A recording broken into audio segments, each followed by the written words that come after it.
Bismillahirrahmanirrahim. Bismillahirrahmanirrahim. Alhamdulillahirabbil alamin. La haula wala quwwata illa billahil aliyyil azim. Amma ba'du. Yang kami hormati Ibu Ketua Gugus Bina Harapan 2, yang kami hormati Ibu Kepala dan Ibu Guru TK KB Segugus Bina Harapan 2. Puji syukur alhamdulillahirabbil alamin. Kita panjatkan kepada Allah SWT bahwasanya pada siang hari ini kita dapat berkumpul bersama-sama dalam rangka sharing bersama, berbagi ilmu, dan salam sepasalah mudah-mudahan senantiasa terlimpah curahkan kepada junjungan kita Nabi Agung Muhammad SAW atas tuntunannya, atas ajarannya yang membawa kita dari kegelapan menuju jalan yang terang, yakni berupa syariat agama Islam. Ibu yang saya hormati, sebelumnya saya perkenalkan dulu ya. Nama saya Qaniatul Abi Umaymana. Saya adalah calon guru penggerak angkatan ke-9. Angkatan yang agak belakangan, bahwasanya guru penggerak itu diprogramkan sebagai agent of change dalam pendidikan di Indonesia. Ini adalah program dari Kemendikbud yang memang nggak semua orang bisa mengikuti ya. Karena apa? Di awal itu tahapannya dengan seleksi-seleksi yang ya ketat ya. Terus habis itu butuh apa ya? Perjuangan yang sungguh-sungguh untuk mengisi di LMS SIM PKB itu. Alhamdulillah, saya itu dari angkatan 6 itu sudah mencoba untuk mendaftar. Habis itu saya sakit ya. Angkatan 7 gagal. Angkatan ke-8 tuh mau gagal lagi. Saya buka di pagi hari LMS itu, SIM PKB itu. Ternyata itu gagal. Sorry, saya buka lagi. Ternyata saya diterima sebagai calon guru penggerak, dan mulai kemarin bulan Agustus tanggal 16 itu pembukaan, hingga saat ini sudah saya lampaui sebagai guru penggerak 2 bulan. Tantangannya memang sangat banyak sekali Bu, apalagi kondisi seperti ini. Aduh ya Allah, yang ulang, ya harus mengerjakan LMS di SIM PKB, yang harus mengerjakan pekerjaan rumah, tumpuk dari situ pun. Habis satu kegiatan selesai, itu akan di belakang akan seperti rantai yang akan menyusul, siap menyusul kembali. Jadi doakan saya, dukung saya, mudah-mudahan bisa melalui ini sampai loka 7 dan lulus sebagai guru penggerak. Amin. Semangat ya. Dan di sini tugas saya adalah diseminasi, yang namanya apa ya? Diseminasi itu menyebarkan informasi tentang modul yang saya pelajari di LMS PKB Guru Penggerak, yakni budaya positif. Tapi sebelumnya explikan dulu Bu, jangan tegang-tegang. Kalau kayak pengaruh ya tegang, jangan tegang. Kan biasa aja mengalir ya. Nyanyi dulu, tangannya ke atas.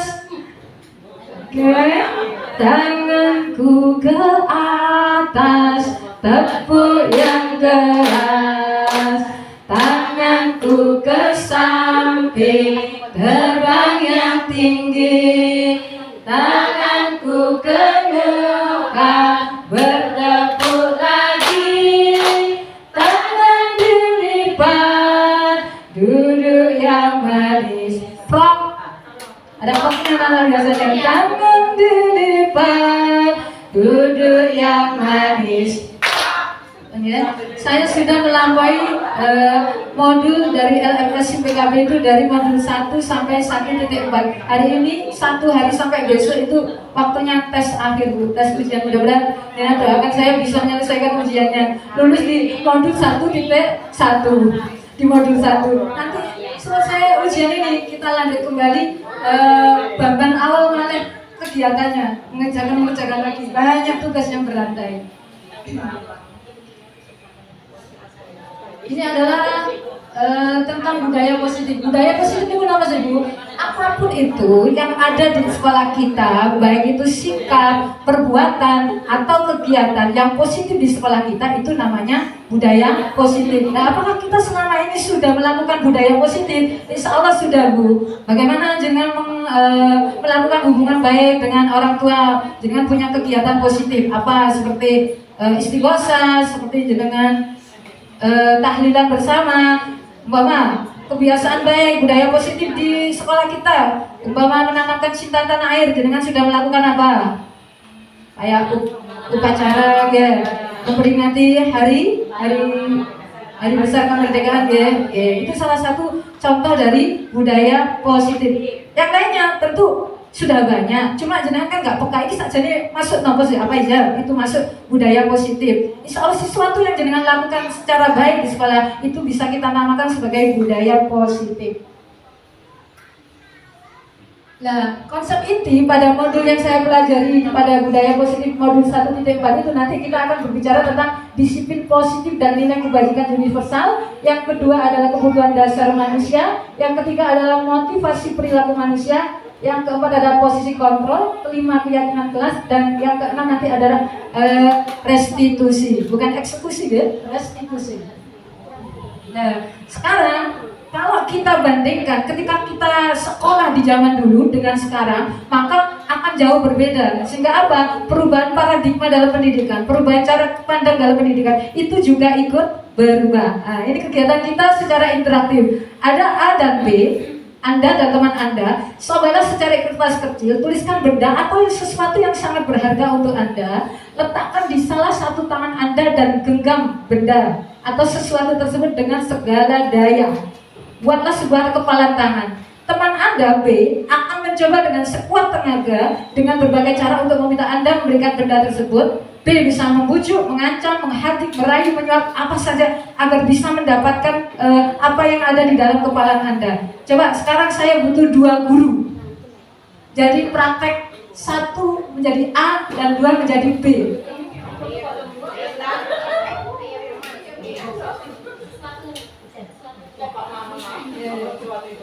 Nah, jenengan pasti di dalam hidup ini punya sesuatu yang sangat berharga. Nah, itu jenengan tuliskan, terus genggam rapat-rapat membentuk sebuah kepala.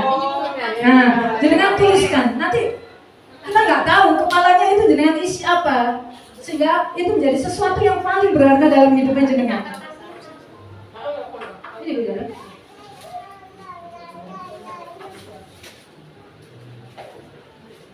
Biar kita nanti sedikit bisa memandang gimana sih perubahan paradigma dalam pendidikan di era sekarang itu kayak apa. Bu Umat bisa tuliskan apa yang menjadi sesuatu yang paling berharga dalam hidupnya jenengan. Suami? Boleh pokoknya apapun itu. Buat jenengan genggam kayak naringan terus. Bu Yara yang jadi apa? Bu Yara yang jadi B. B itu tugasnya adalah silakan membujuk dia, silakan mengancam, silakan merayu, silakan menyuap. Bagaimana agar dia itu bisa memberikan kepalanya? Bagaimana dia agar bisa membuka kepala dia? Ya, merayu. Oke, boleh marah ya, boleh menghardik loh, boleh merayu, boleh ngancam, menyuap. Kita drama ibu. Biasanya muridnya disuruh drama.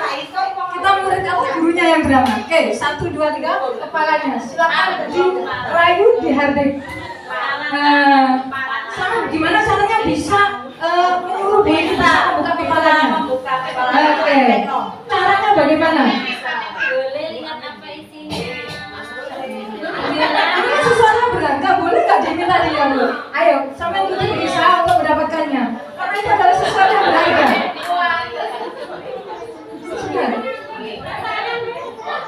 Dikasihnya tidak, di saya.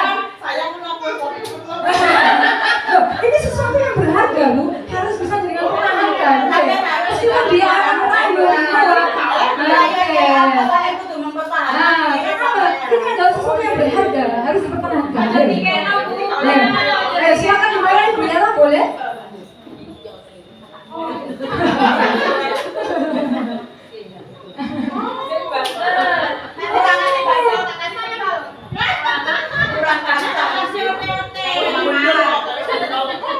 Sudah?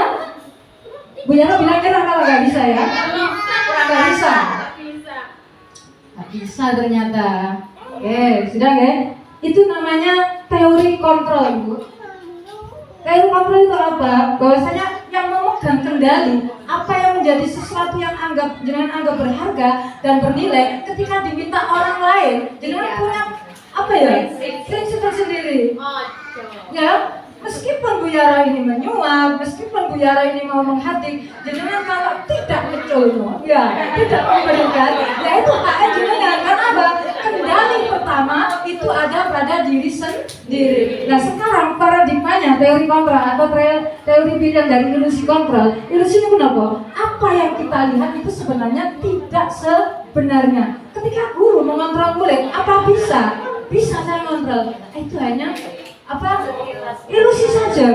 Kenapa? Murid itu punya kehendak tersendiri. Ketika jenengan mengkritik, membuat orang merasa bersalah, apakah bisa menguatkan karakter? Koyo iso, tapi ini sebenarnya mater sun, ya, Bu Umi, ya, apakah itu bisa? Ya, ini kurang ilusi keto mawon iso, tapi sebenarnya tidak. Ada kan saya seperti ini. Jadi kan tak kasih penguatan positif yang saya anggap efektif dan bermanfaat. Bu, saya kan lagi presentasi. Jenengan rumah kula. Ini manfaat kan ini jenengan. Karena kita di sini posisinya belajar. Itu saya menganggap itu adalah penguatan positif. Tapi dari dalam diri jenengan tidak sadar, tidak ada motivasi dari dalam untuk menyadari bahwasanya program di sini, kegiatan di sini itu bermanfaat. Dan akan mereken, karena apa? Itu hanya ilusi saya. Kalau jenengan sadar dengan sendirinya, Kak ngomong. Berwarna pulau, mestinya seperti itu. Ya, itu maksudnya gambaran teori kontrol dari ilusi kontrol. Apa yang kita lihat itu belum tentu sebenarnya. Sama kita terhadap murid kita. Kita tidak memiliki hak untuk mengendalikan mereka. Yang mengendalikan adalah murid itu sendiri. Terus, terjadi PMM insya Allah ada topik disiplin positif. Oke?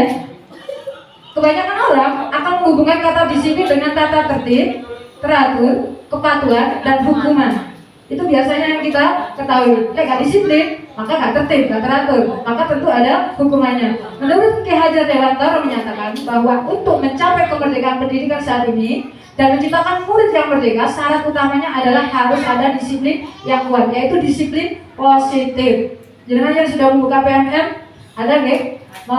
Tapi disiplin positif. Nah, disiplin positif itu apa? Disiplin positif adalah disiplin diri yang memiliki motivasi internal, artinya motivasi dalam diri sendiri yang membuka kesadaran diri agar dapat mencapai suatu tujuan mulia. Tujuan mulia itu apa? Nilai-nilai kebajikan yang kita yakini. Dan nilai kebajikan itu apa, Bu? Ya, nilai kebajikan adalah sifat-sifat positif manusia yang merupakan tujuan mulia yang ingin dicapai setiap individu. Jadi menurut Dr. William Glasser menyatakan bahwa setiap perbuatan kita pasti memiliki suatu tujuan. Ketika kita duduk di sini pasti ada tujuannya. Entah tujuannya ngomong, makan, mendengarkan. Itu kan setiap manusia sendiri-sendiri. Kita tidak bisa menebak tujuannya dengan. Terus menurut Diana Gosen mengatakan bahwa dengan mengaitkan nilai-nilai kebajikan yang diyakini seseorang, maka motivasi intrinsiknya akan terbangun sehingga menggerakkan motivasi dari dalam untuk mencapai tujuan mulia yang diinginkan. Ketika kita membuat keyakinan kelas, maksudnya kepingin gurunya itu bisa mengkaitkan keyakinan itu di dalam diri muridnya, sehingga apa? Bisa menggerakkan motivasi dari dalam setiap murid kita. Anak-anak itu diajari untuk membuat keyakinan kelas, ya.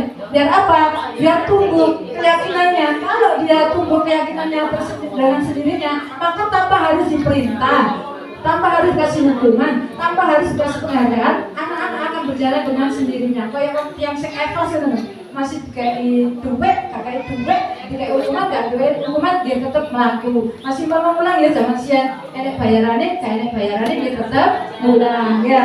Zaman siang saya itu ya alhamdulillah menemukan penghargaan. Tapi waktu dulu kita kan gak kepingin ngayal-ngayal seperti itu, tapi ketemu dewe kan. Ya berhubung dengan pengabdian kita itu, kita dihargai. Dan untuk selanjutnya, teori motivasi perilaku manusia itu ada 3. Ketika kita ingin melihat manusia itu saja dan mengakoni sesuatu itu, niatnya itu apa sih? 1, 3 tok yang perlu kita ketahui. 1, untuk menghindari ketidaknyamanan atau hubungan. 2, untuk mendapatkan imbalan dari orang lain atau penghargaan. Yang ketiga, untuk menghargai diri sendiri. Nah, untuk menghindari ketidaknyamanan, contoh konkretnya saja, ketika jenengan hadir di sini, niatnya apa? Apakah yang ketiga, 1 atau kedua? Umpama yang pertama, tak melok PKG, kenapa? Kapan aku ketemu Bulika? Kenapa? Lah aku pada-pada dari anggota ini kok tak melok. Nah, itu yang dirasakan apa? Gak nyaman. Karena apa? Di PKG kalau gak itu gak ada hukuman. Terus kalau untuk menghargai diri sendiri, aku tak melok PKG dengan kesadaran diri yang tumbuh dalam dirinya, bahwasanya dia punya nilai-nilai yang berharga yang dia yakini, maka tanpa disuruh bolehkah, tanpa memandang bolehkah, tanpa memandang apapun, jenengan punya yakin bahwasanya tak ikut PKG di sana saya akan mendapatkan tambahan ilmu. Itu loh Bu maksudnya. Ketika kita melakukan sesuatu tidak disandarkan karena adanya hukuman atau penghargaan. Sehingga apa? Itulah nilai-nilai kebajikan yang sudah melekat di dalam diri kita. Motivasinya terbangun dengan sendirinya, dengan keyakinan yang kita yakini. Nah, nanti kita akan membuat keyakinan kelas. Mengapa tidak peraturan saja? Mengapa harus keyakinan kelas? Begini Bu ya, kemarin itu ketika kita loka karya, kalau peraturan itu yang membuat adalah guru. Nah, kalau keyakinan itu dibuat guru bersama murid. Nah, di kurikulum merdeka itu kebersamaan antara guru dan murid itu disandingkan Bu. Gak harus guru itu otoritas. Sehingga apa? Peraturan itu tidak ada diganti sebagai keyakinan kelas. Terus, kenapa gini? Ada pertanyaan. Mengapa kita memiliki peraturan harus menggunakan helm bila mengendarai kendaraan roda 2? Jangan capek ya Bu. Nah, itulah nilai-nilai kebajikan yang kita yakini. Aku bawa helm. Nah, Pak bahasanya itu bukan kesadaran Pak berarti. Kalau kita menggunakan helm, itu biar apa? Nilai kebajikan yang kita yakini ben aku selamat. Berarti nilai kebajikannya adalah nilai keselamatan. Itu loh nilai kebajikan. Yang kedua, mengapa kita memiliki peraturan 3M waktu corona, menggunakan masker, mencuci tangan, dan menjaga jarak 1,5 meter? Nilai kebajikannya apa? Pencegahan. Ya, biar kita sehat ya. Itu sadar diri loh ya, kesadaran diri. Mengapa kita memiliki peraturan harus datang tepat waktu pada saat mengikuti pelatihan? Biar tidak ketinggalan materi. Kok benar? Berarti kita menghargai. Kalau maksud itu kita biar kita menghargai waktu. Kebajikan yang kita yakini adalah menghargai waktu. Nah, ini Bu, nilai-nilai yang kita yakini itu adalah untuk bisa mendukung motivasi intrinsik, motivasi yang tumbuh dalam diri kita kembali ke nilai-nilai keyakinan. Sehingga apa? Hal itu lebih menggerakkan seseorang dibanding hanya mengikuti serangkaian peraturan-peraturan. Nanti ibaratnya keyakinan kelas itu maunya seperti itu, bukan hanya sekedar peraturan yang dibaca, yang ditempel di tembok, akan tetapi bisa dikaitkan dengan keyakinan anak-anak. Nanti kita praktek ya buat keyakinan kelas. Nah, ini salah satu contoh keyakinan kelas, tapi ini hanya contoh Bu. Ini nanti kan menjadi poster yang kita tempel di kelas kita. Kalau keyakinan kelas sesuai teori itu 1 sampai 7 aja. Karena apa? Biar mudah diingat oleh murid kita. Nah, ya 1 sampai 7 saja Bu. Itu kan sampai kelas atas. Nah, berhubung kita kelas rendah, ya, maka biar anak-anak itu lebih bisa mengingat, apalagi anak PAUD itu 1 sampai 4 atau 1 sampai 5 itu sudah cukup. Dan anak-anak kelas atas bolehlah sampai 7. Teorinya 1 sampai 7 keyakinan kelas yang kita buat nanti. Kebutuhan dasar manusia. Setiap tindakan murid itu dilakukan untuk memenuhi kebutuhan dasar mereka. 1, kebutuhan dasar apa? Kebutuhan untuk bertahan hidup, makan, minum, tempat tinggal, keamanan, secara psikologis dan fisik itu masuk kebutuhan untuk bertahan hidup. Cinta dan kasih sayang, kebebasan, kesenangan, kekuasaan itu masuk kepada psikologis. Salah satu contohnya nanti bisa bahasa yang 2, 3, 4. Ketika anak-anak melakukan tindakan yang kita anggap nyeleneh, yang kita anggap itu sudah kenakalan, sebelum jenengan menjustifikasi anak-anak itu nakal, jangan nggak boleh seperti itu. Kita nggak boleh melihat seperti gunung es. Gunung es itu yang tampak kan yang atas saja, padahal di dalamnya itu sangat besar. Nah, ketika anak-anak melakukan kesalahan, jangan langsung dengan cap nakal. Kita harus mengetahui sebenarnya apa sih kebutuhan dasar mereka yang tidak terpenuhi sehingga dia itu berbuat seperti itu. Contoh, dia kekurangan makan, contoh ya, ibunya nyambut gawe, budale pagi, pas dia berangkat, dia nggak sarapan, di sekolah dek ngerasain panganan kancane. Nah, jadi kan jangan kalau mau iki perasaan, boleh ya. Kita teliti lebih dalam lagi saja nih ini opo sih arek iki sing kurang. Kebutuhan yang mana sehingga dia melakukan hal-hal yang negatif seperti itu. Nah, guru dituntut untuk mencari sing ngoten iki sebabnya nopo sih. Enggak boleh langsung menyalahkan anak. Salah satu ya, yang lain boleh browsing sendiri bagaimana cinta dan kasih sayang itu. Nah, sekarang 5 posisi kontrol guru. Nah, selama ini kontrol guru itu ada 5. Jangan saya pilih ini, jangan raga sendiri. 1, guru sebagai penghukum. 2, membuat orang merasa bersalah. Yang ketiga, guru kontrolnya itu posisi menjadi teman. Yang keempat, posisi kontrol guru menjadi seorang pemantau. Yang kelima, menjadi seorang manajer. Apakah jenengan pernah menghukum murid? Hukuman itu Bu, bisa berupa fisik, bisa berupa verbal. Ngelokno itu lho, termasuk ya hukum. Jenenge ngelokno lari itu jenenge tetep hukum. Jadi apa? Lek iso dadi guru sing apik niku posisinya menjadi seorang manajer. Manajer apa? Nanti posisi dia itu tidak akan menyalah-nyalahkan murid, tidak akan memojokkan murid, dia menghargai kesalahan anak. Kesalahan anak itu dijadikan apa? Pengalaman yang perlu untuk diperbaiki. Sehingga apa? Nah, nanti bisa dijadikan restitusi, bukan eksekusi. Ya. Nah, kalau jadi manajer itu seperti apa? Mengajukan pertanyaan-pertanyaan yang melalui tahapan segitiga restitusi. Nanti kita belajar tahapannya bagaimana merestitusi murid itu dari kesalahan mereka. Karena apa? Kalau kita jadi manajer, itu dampaknya pada murid bagaimana? Murid itu akan merasa apa ya? Akan merasa lebih bertanggung jawab. Dia tuh bisa mengaitkan dengan keyakinan kelas yang disepakati tadi. Kalau kita membuat keyakinan kelas, terus dia tuh bisa kita ajak untuk mengevaluasi diri. Tadi salah opo, lek salah ngono sakjane carane piye sama memperbaiki. Lah ini mungkin wonten teng restitusi. Nah, restitusi itu apa? Restitusi adalah proses menciptakan kondisi bagi murid untuk memperbaiki kesalahan mereka sehingga mereka bisa kembali pada kelompok mereka dengan karakter yang lebih kuat. Seumpama murid kita melakukan kesalahan, itu biasanya kan kalau umpama kita tegur, punya rasa malu nggak?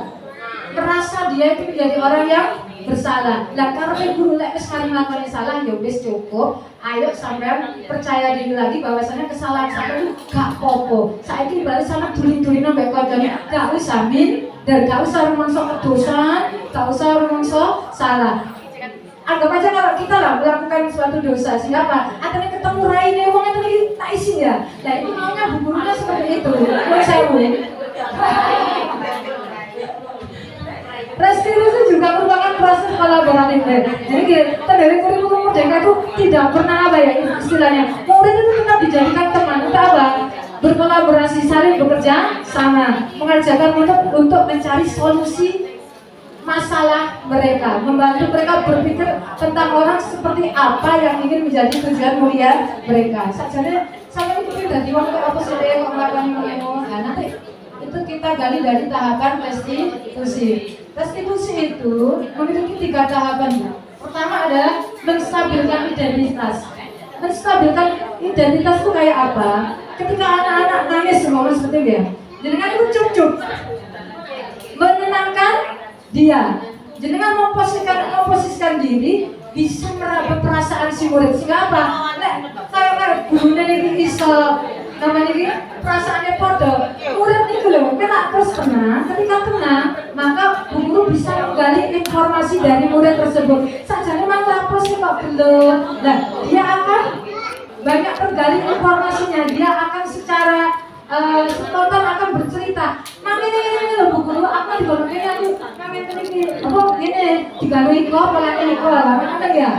Itu bisa tergali ketika jenengan sudah melakukan tahapan pertama. Baru nanti yang kedua adalah validasi tindakan yang salah. Jenengan bisa menanyakan ketika anak-anak sudah tenang, dengan tanyakan alasannya sampai mengganggu kancamu apa sele, kan udah tenang di tahap 1, maka bisa menanyakan alasannya di tahap 2, baru nanti anak bisa bercerita, entah dia itu mencari benarnya atau salahnya, terserah. Tapi posisi guru ketika menjadi manajer melakukan restitusi itu tidak pernah menyalahkan anak meskipun dia melakukan salah. Posisinya umpama anak dua ini tukaran, ini tetap apa ya, menang-menang, win-win solution. Tidak ada yang disalahkan, tidak ada yang dibenarkan.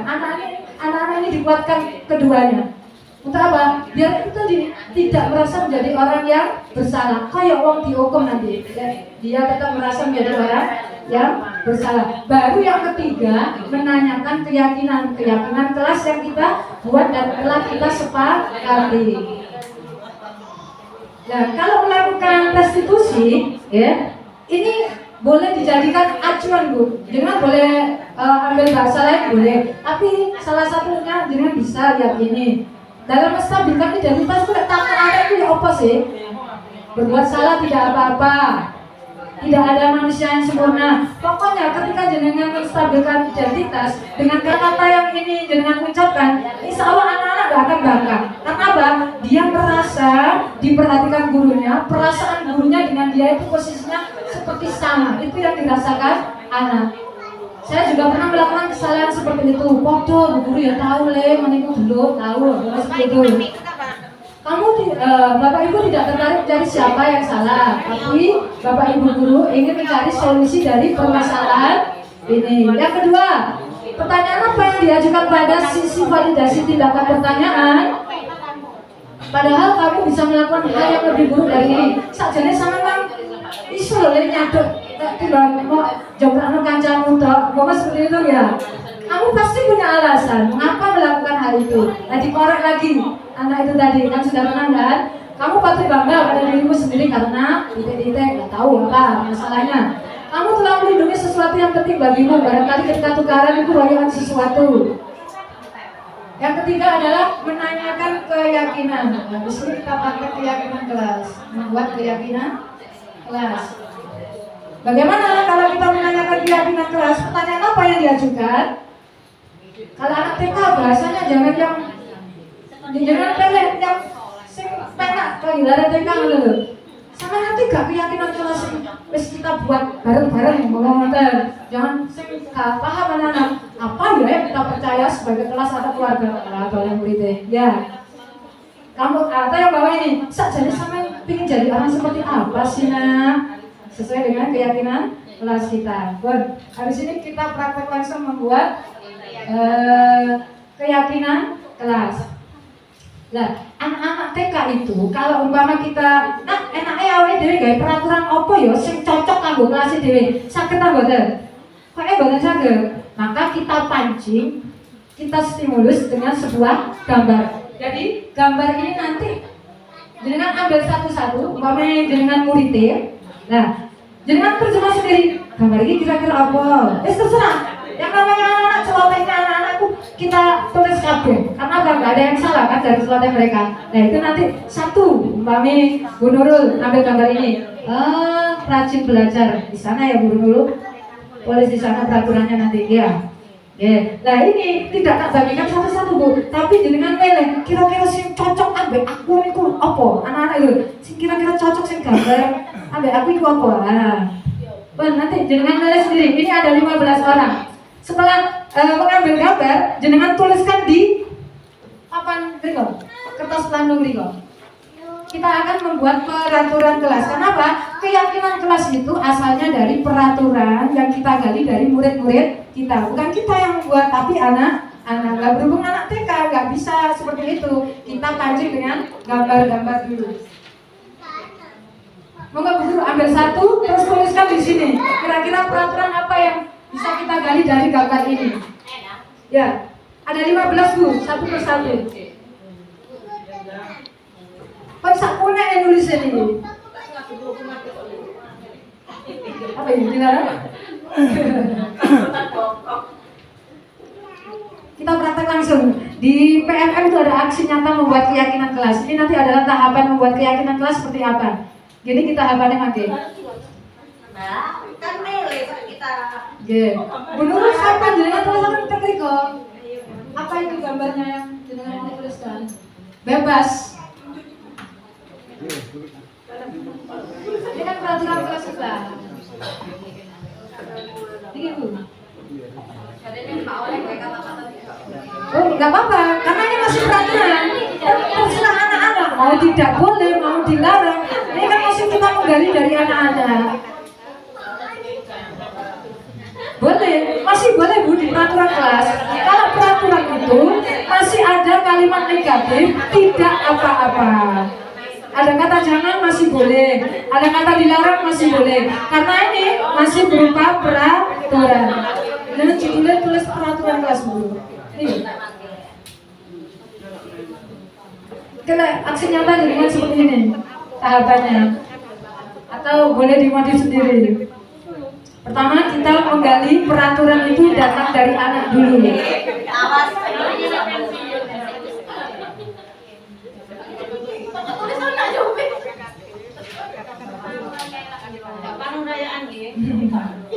Rayaan.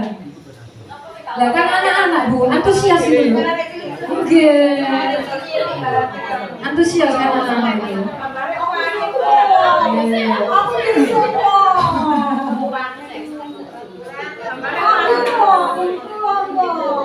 Masih boleh menggunakan kata jangan, dilarang, tidak. Masih.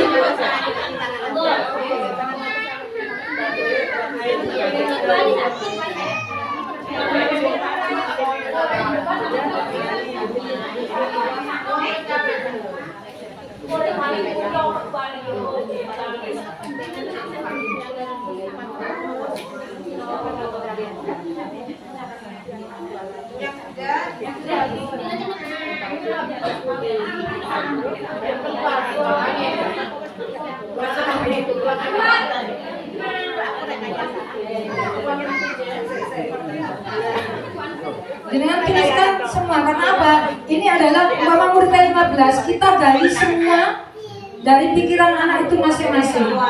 Iya, semua murid punya hak untuk mengungkapkan pendapatnya.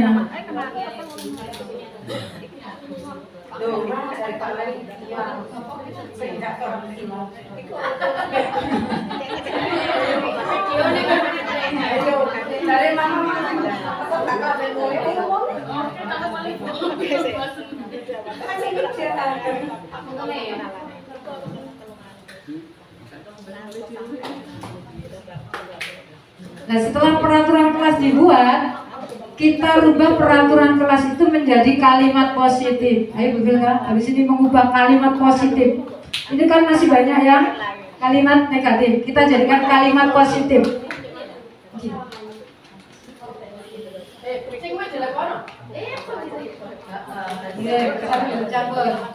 Jadi kita sini. Nah ini biar boleh lagi. Ayo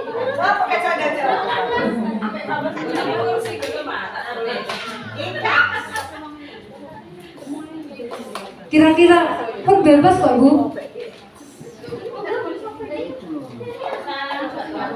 Bebas menerjemahkan gambar itu apa maunya.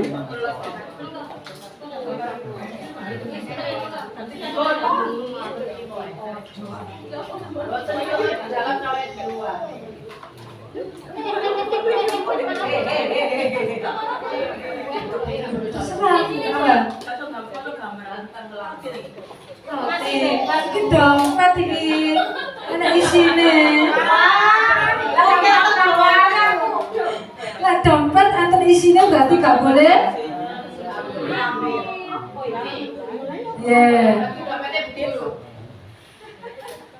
Ini anak TK ya, mantu dibantu Bu Guru baca yang ada. Kira-kira apa ya Bu Guru kayak gini? Kita bantu, nggak ada masalah.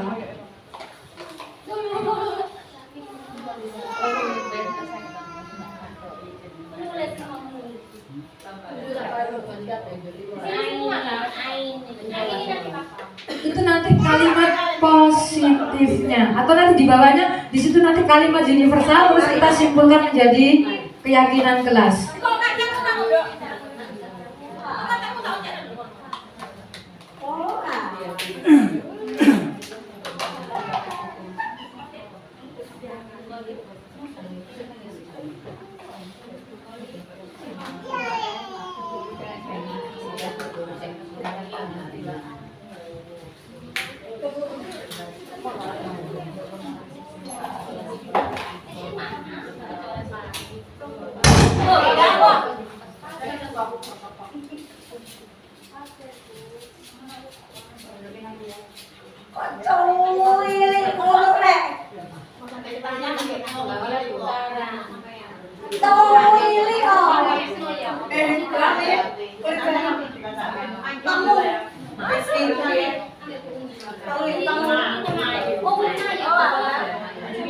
Ini loh teman ibu.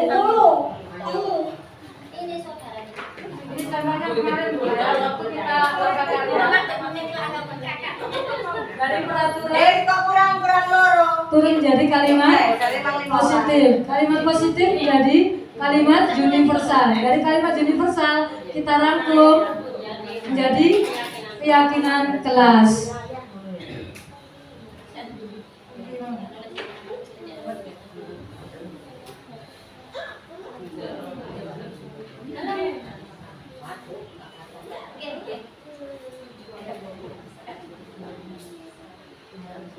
Tidak boleh berteriak.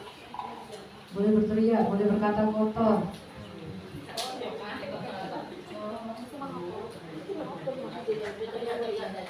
Apakah di dalam kelas tidak boleh berteriak? Mama bawahnya yang keras. Keras sama berteriak Bu, sama atau tidak? Ayo. Keras sama berteriak itu sama tidak? Nah, sama lek doa itu yang keras. Gak bilang Bu Guru. Nah, lek doa itu kedua bunga-bunga teriak. Oke, berarti tidak boleh berteriak. Benar berarti ya? Oke.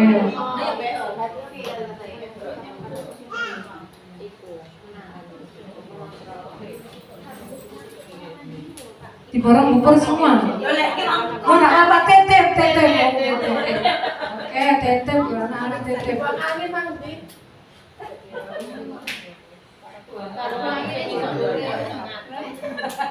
Ada lah bahasa yang tidak boleh nyentuh. Tidak boleh nyentuh, tidak boleh.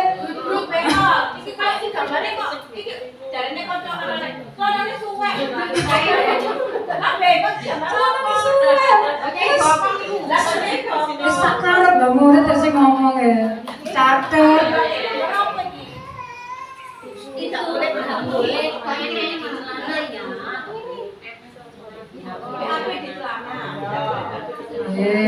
Tidak boleh. Off di celana.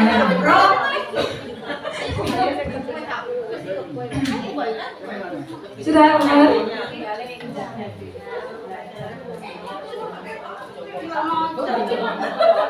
Berarti belajar dengan betul, belajar rajin.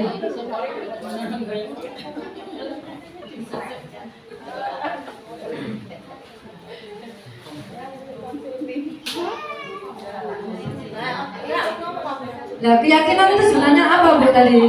Keyakinan adalah nilai-nilai yang kita yakini dan kita anggap berharga. Ibaratnya antara kita dengan negara yang lain, dengan suku yang lain, ketika kita mengatakan tanggung jawab, itu baik atau buruk? Jadi orang yang tanggung jawab.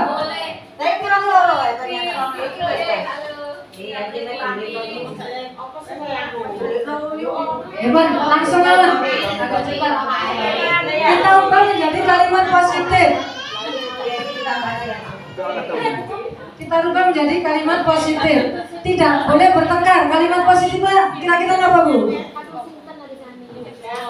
Menyayangi Saling menyayangi. Saling menyayangi. 2. Mencuci tangan dengan sabun. Kalimat positifnya apa? Menjaga kebersihan.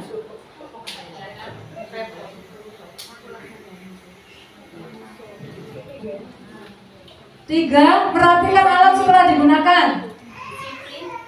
Disiplin dengan alat. Masuk kan betul? Kira-kira merapikan alat itu disiplin Bu? Disiplin. Apa-apa. Terus. 4. Merapikan sepatu pada tempatnya. Disiplin atau tanggung jawab? Tanggung jawab. Boleh tanggung jawab.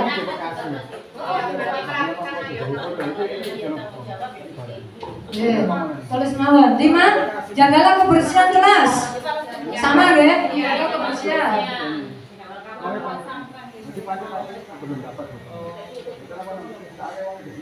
6. Buanglah sampah pada tempatnya. sama menjaga kebersihan. 7, saling tolong menolong. Saling tolong menolong. Kalimat pastinya apa? Saling menyayangi. Enggak apa-apa, nanti kita rangkum. Nggih. Berbuat sopan pada orang tua. Menghormati apa? Menghormati orang lain.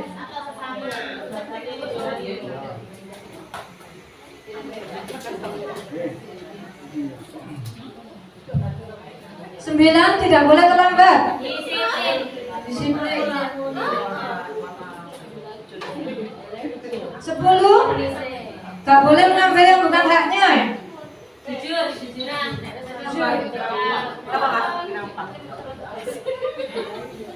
11, tidak boleh berteriak atau berkata kotor. Sopan. Iya, bisa sopan. Sopan santun. Iya, betul. Sopan santun.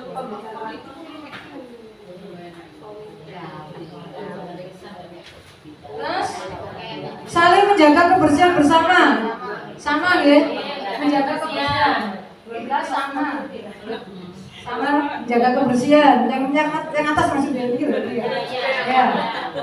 Terus tidak boleh mewarnai di tembok. Kebersihan lagi. Sama kayak maksudnya ya. Sama begitu. Ya. Terus tidak boleh buang air di celana. Apa ini? Kebersihan lagi. Nah itu kecuali kebrojolan gitu.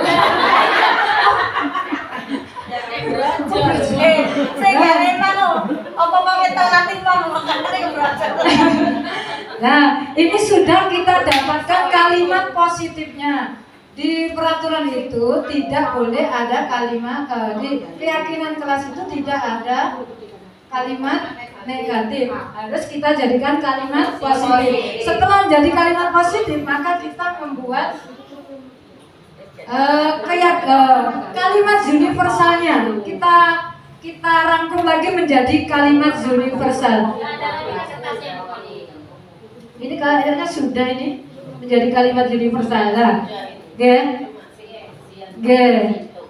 Nah, ini nanti kita rangkum menjadi beberapa saja, karena apa? Anak-anak tidak biar bisa menghafalkan keyakinan kelasnya. 1, berarti apa? Saling menyayangi. Ini adalah keyakinan kelasnya. 2, menjaga kebersihan. 3, 4,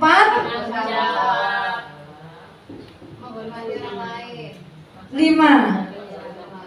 Nah, kalau sopan santun itu menghormati orang lain tidak? Iya. Berarti masuk sudah menghormati orang lain, berarti kita tidak masukkan lagi. Umpama jujur itu masuk di mana, Bu? Mama kalau disiplin itu masuk pada tanggung jawab, ya? Dah, masuk.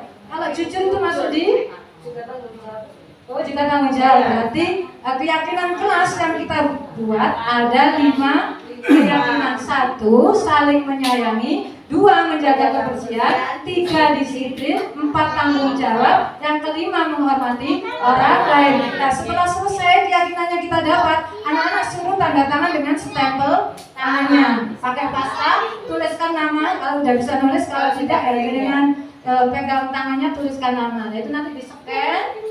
Stempel namanya, kita buat poster yang nanti kita tempel di tembok kelas. Nah, di sini kan anak-anak tidak semua bisa membaca. Ketika jenengan buat gambar, jangan ambil gambar dari internet, ambil gambarnya anak-anak sambil apa? Mensosialisasikan. Nah, saling menyayangi. Mama saling menyayangi. Enaknya gambarnya apa ya? Kok ditempel begini? Kita kesepakatan lagi. Biar apa? Anak-anak itu hafal, tidak hanya membaca. Sing iso gak apa membaca, bisa membaca, mengingat, bisa membaca gambarnya, betul ya? Gambar kita aja, anak-anak diajak action drama, kesepakatan lagi, biar apa? Dan tambah ingat dengan keyakinannya, oh ya? Itu cara membuat keyakinan. Nah, sekarang kita restitusi dulu. Restitusi, tahapan restitusi. Kita lihat kasusnya anak dulu.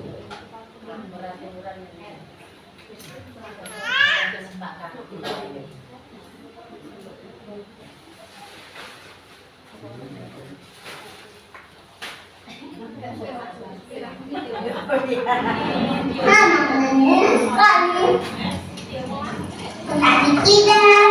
nggak boleh berdiri di sana.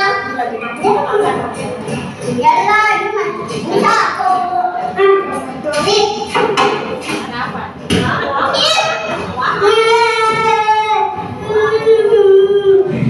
Ada yang sip nih. Nah, ini caranya bagaimana jenengan merestitusi anak dengan kesalahan mereka yang seperti itu.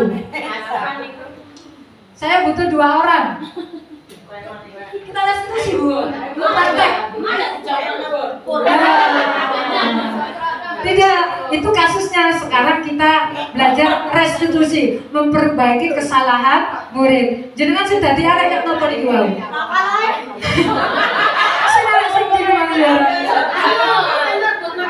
Sing merebut makanan, sing nginjek-injek makanan. Sinakal. Sinakal saja sapa sih? Gurune balik. Video ini sapa saja sinakal. Masih nakal Keisha. Pelit ini judulnya kasusnya pelit. Berarti saya pelit itu sih dan bisa ya. Keisha. Duh. Oh, yang bisa yang. Ah, pelit ya. Oke, ini cara merestitusi anak. Ketika merestitusi tidak harus dengan apa ya tahapannya formalis, kayak ngomong-ngomong biasa, lebih mengakrabkan diri pada anak ya. Jangan jawabannya ya. Oke, nanti kaitkan dengan nilai-nilai itu ya. Nanti kalau sudah saya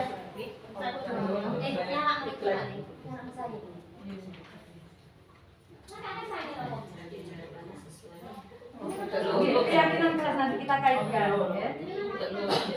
ya. Bisa, jangan bisa ya. Teman kamu tadi lapor katanya kalian berdua habis bertengkar. Iya, Bu. Kesha nakal, Bu. Agak dia mencet. Ini bisa. Ini loh Bu Guru, Kesha yang mulai duluan. Mana tadi kesal? Ayo. Tadi kesal. Kak, aku cilik. Iya. Kak, aku cilik. Kan, koretnya di kanan dan kiri ya. Jangan mana ibu ber. Oh, saya dulu ya. Visa tadi, teman kamu tadi lapor ke Bu Guru katanya kalian berdua habis bertengkar. Ini loh Bu Guru, Kesha yang mulai duluan. Ya kamu itu bisa yang mulai dulu. Oke, Bu Guru sudah.